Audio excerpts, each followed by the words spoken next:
Hi everyone.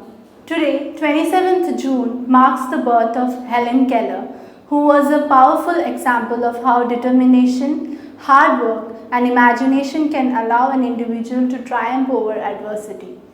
By overcoming difficult conditions with a great deal of persistence, she grew into a respected and world renowned activist who labored for the betterment of others.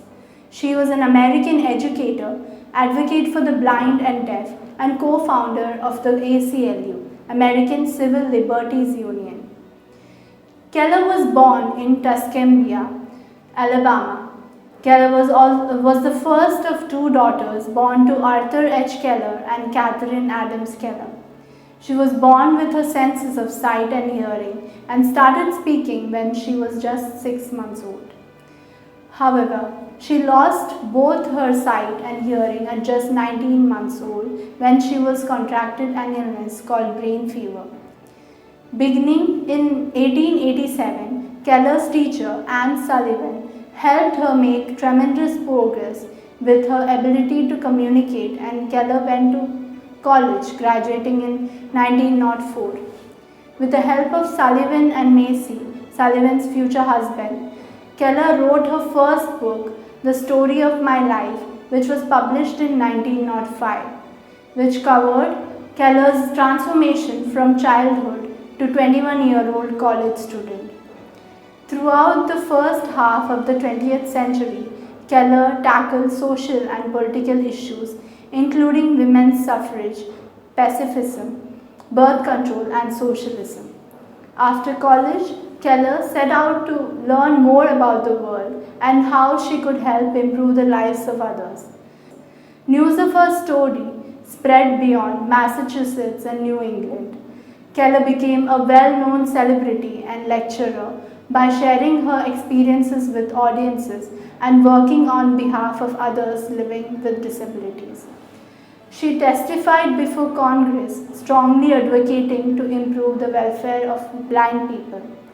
In 1915, along with renowned city planner George Kessler, she co-founded Helen Keller International to combat the causes and consequences of blindness and malnutrition.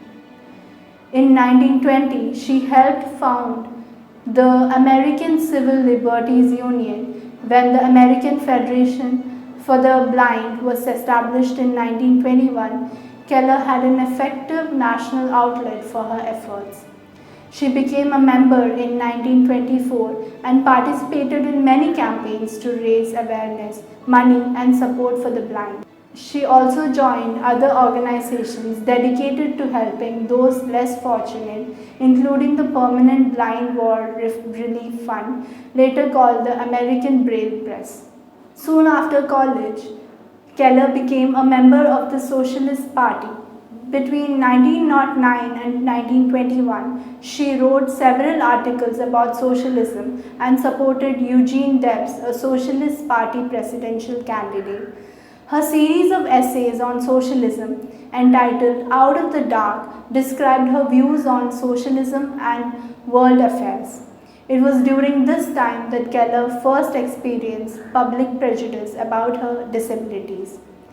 For most of her life, the press had been overwhelmingly supportive of her.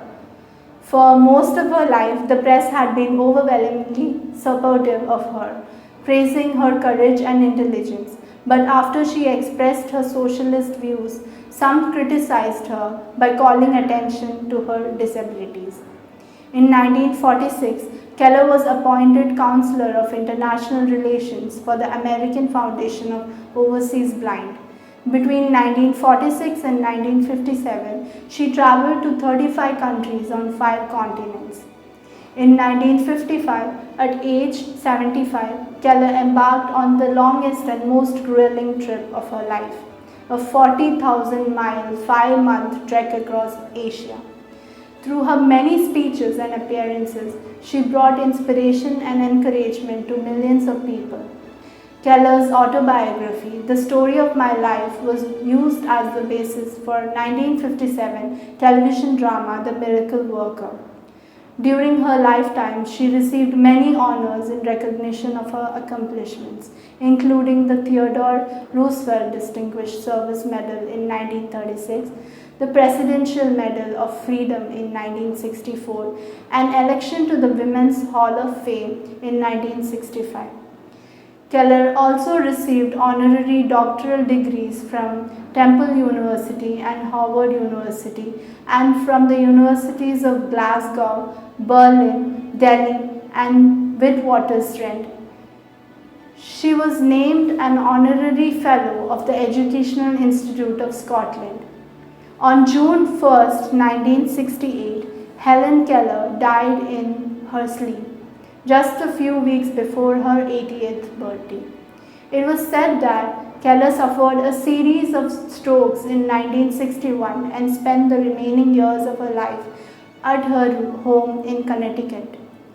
She was such an inspiration for a lot of people throughout the world and gave out a message to the world that disabilities don't stand as barriers if you have the right mind to achieve things. Prerna Rajkumar, I2I News.